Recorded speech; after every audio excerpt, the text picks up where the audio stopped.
నమస్తే. ప్రస్తుతం మనం గాంధీ భవన్లో ఉన్నాం. సో నిన్న రాష్ట్ర ముఖ్యమంత్రి ఐటీ శాఖ మంత్రి దుద్దిల్ల శ్రీధర్ బాబు దాదాపు 1,78,950 కోట్ల రూపాయలు దావోస్ పర్యటన, విదేశీ పర్యటన నుంచి తెలంగాణ రాష్ట్రాన్ని తీసుకొచ్చారు. సో ఈ నేపథ్యంలో ప్రతిపక్షాలు అనేకమైనటువంటి కామెంట్ చేస్తూ ఉన్నాయి. కంపెనీలకు లాభం తప్ప ప్రజలకు లాభం లేవంటూ కొందరు, ఇంకొందరేమో అసలు పెట్టుబడులతోటి వచ్చేదేముంది పోయేదేముంది, గతంలో తెచ్చిన 40,000 పెట్టుబడులు ఎక్కడ పెట్టిరు అవి చూపించాలంటూ విమర్శలు చేస్తారు.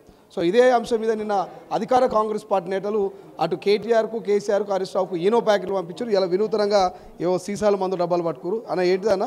So fisheries corporation chairman Metsai Kumar అన్నతో పాటు సో ఏంటివి అంటే ముఖ్యంగా తెలంగాణ రాష్ట్రంలో బీఆర్ఎస్ నాయకులు తెలంగాణ రాష్ట్ర అభివృద్ధిని చేస్తున్న ముఖ్యమంత్రి రేవంత్ రెడ్డి గారి అభివృద్ధి ఫలాలను చూడలేక, అంటే అభివృద్ధిని చూసి ఓర్వలేని ఒక డైజెషన్ అంటారు కదండి, ఏమంటారు, కడుపు మంట, కడుపులో అంటే మంచి అయితే చూడలేని ఒక మంట.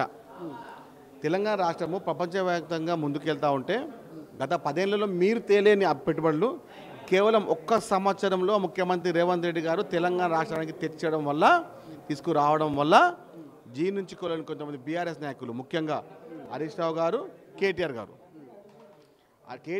హరీష్ రావు గారు వారి హయాంలో తేలేని నిధుల్ని కేవలం మొదటి సంవత్సరం నుంచి వచ్చే రేవంత్ రెడ్డి గారిని చూడలేక, కాంగ్రెస్ పార్టీ నాయకత్వం చూడలేక, ఓర్వలేక కడుపు మంటతో మాట్లాడుతున్నారు. వారి ఆరోగ్య సమస్యలను మేము దృష్టిలో ఉంచుకొని వారి పార్టీ రంగంలో ఉన్నటువంటి జెలోసిన్ సిరప్ని, ట్యాబ్లెట్స్ని డేట్ ఉన్నాయా, ఎక్స్పైర్ అయిన డేట్స్ కొత్త డేట్స్ అండి, ఎక్స్పైర్ అయిన ఏమైనా పంపిస్తారు? అట్లేం లేదు. వారి ఆరోగ్యమే మాకు మహాభాగ్యం. ఎందుకంటే వారు చూస్తుండాలి. ఈ 5 ఏళ్ళు, వచ్చే 5 ఏళ్ళు తెలంగాణ రాష్ట్ర అభివృద్ధిని వాళ్ళు చూస్తూనే ఉండాలి. ప్రతి నెల వారికి సరిపడే మందులు మేము పంపుతూనే ఉంటాం. ఎట్లా డైరెక్ట్ పోయి ఇంటికి పోయి ఇచ్చి వస్తారా, ఏమైనా కొరియర్ చేస్తున్నానండి. హరీష్ రావు గారికి, అదేవిధంగా కేటీఆర్ గారికి, ఇద్దరికి ఆల్రెడీ ప్యాక్ చేసాము. వారికి వితిన్ ఒక 2 అవర్స్లో వారి ఇంటికి చేరుకుంటాయి. నిన్న మీ పార్టీకి సంబంధించిన వాళ్ళు కొంతమంది ఈనో కూడా పంపించినట్టున్నారు. ఏంది ఈనో ఈ మందులను ఏమైనా ప్రమోట్ చేస్తుందా కాంగ్రెస్? ప్రమోట్ కాదండి, వారి ఆరోగ్య సమస్యలు ఇబ్బంది పడుతున్నారు. వాళ్ళకి తెలియకపోవచ్చు ఏ మందులు వాడాలి. జీర్ణకోశ వ్యాధికి ఎందుకు వాళ్ళు డైరెక్టర్ దగ్గరికి వెళ్ళి ఎందుకు వాళ్ళు సమయం వెయిట్ చేసుకుంటారు? మేము ఇస్తున్నాంగా మీకు. తెలంగాణ రాష్ట్రంలో కాంగ్రెస్ అధికారంలో ఉంది కాబట్టి ఆరోగ్య సమస్య రాకుండా ఒక మంచి డాక్టర్ చెప్పారు. జెలోసిన్ సిరప్, జెలోసిన్ ట్యాబ్లెట్ వాడచ్చు సార్.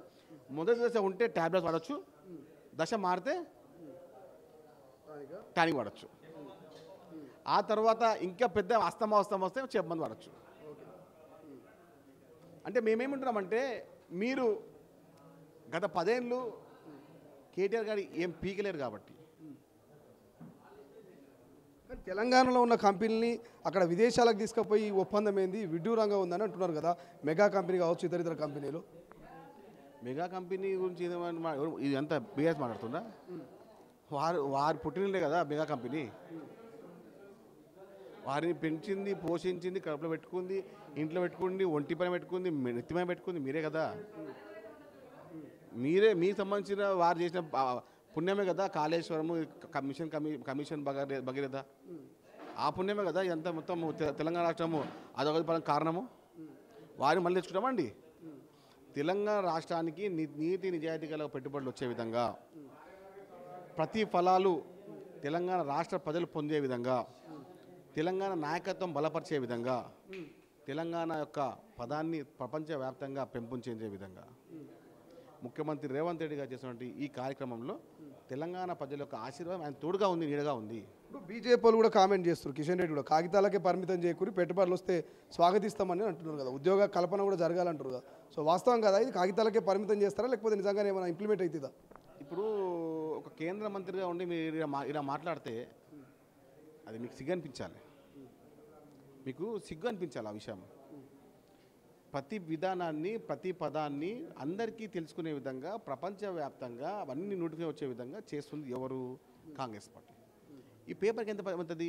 1,78,000 కోట్ల పైచీలకు పెట్టుబడులు, దాదాపు 50,000 వరకు వచ్చే ఉద్యోగాలు, తెలంగాణ రాష్ట్ర నలుమూలల్లో తెలంగాణ రాష్ట్ర యొక్క యువత యొక్క ఆదర్శాన్ని నింపించే విధంగా, తెలంగాణ నిరుద్యోగాన్ని పారదోలే విధంగా రేవంత్ రెడ్డి గారి కొన్ని ప్రణాళికల్ని మీరు స్వాగతించండి. అజ్ఞానులు ఉండడం వల్లనే కదా, బీజేపీ నాయకులు అజ్ఞానులు ఉండడం వల్లే కదా భారతదేశం విధంగా ముందుకెళ్తున్నట్టు. రేవంత్ రెడ్డి గారి నాయకత్వంలో తెలంగాణ ప్రజలు తెలంగాణ వాదాన్ని, తెలంగాణ పరిశ్రమను పెంపొందించే విధంగా ప్రపంచవ్యాప్తంగా ప్రపంచవ్యాప్తంగా తెలంగాణ యొక్క రాష్ట్రం యొక్క పేరుని అందరు తెలుసుకునే విధంగా అందరు హైదరాబాద్ నగరాన్ని చూస్తూ ఉన్నారు. ఆ తోడుకు నీడగా అండగా తెలంగాణ ప్రజలు ఉన్నారు. కానీ కొంతమంది బీజేపీ నాయకులు, బీఆర్ఎస్ నాయకులు ఓర్వలేక ఇలాంటి మాట్లాడుతున్నారు. వారందరికీ ఇది ఇది ఓవరాల్గా అయితే కాంగ్రెస్ నేత మెట్టుసాయి కుమార్ ట్యాబ్లెట్లు ఇక థానికు పంపిస్తున్నటువంటి పరిస్థితి నిన్న చూసినాం. అటు ఈనో కూడా పంపించినటువంటి పరిస్థితి రాష్ట్ర వ్యాప్తంగా మనం చూస్తూ ఉంటే పెద్ద ఎత్తున అధికార కాంగ్రెస్ ప్రతిపక్షం మీద విరుచుకుపడతా ఉంది. ఒకరి మీద ఒకరు సోషల్ మీడియాలో విమర్శలు. ఇంకోవైపు హైదరాబాద్ మహానగరంలో ఈనో ప్యాకెట్కి సంబంధించి కొన్ని ఫ్లెక్సీలు కూడా మనం దర్శనిస్తూ ఉన్నాయి. సో మరి ప్రతిపక్ష నేతలు కేటీఆర్, హరీష్ రావు దీని మీద ఎట్లా స్పందిస్తారో చూడాలి. ఓవైపు జెన్యూన్ పెట్టుబడులు తీసుకొస్తున్నాము రాష్ట్రాన్ని అభివృద్ధి కోసం అంటూ అధికార కాంగ్రెస్ పార్టీ చెప్తే ఇవన్నీ పత్రాలకే పరిమితం అవుతాయి, ప్రజలకు ఎలాంటి లాభం లేదు, కంపెనీలకు లాభం ఈ పెట్టుబడులతో అంటూ ప్రతిపక్షాలు చెప్తున్నటువంటి పరిస్థితి. కెమెరా పర్సన్ అజార్తో శ్రీశైలం, తొలి వెలుగు, గాంధీభవన్. ప్రపంచంలో ఏ మూల ఏ క్షణం ఏం జరుగుతుందో వేగంగా తెలుసుకోవడానికి తొలి వెలుగు వాట్సాప్ ఛానల్ని ఫాలో చేయండి.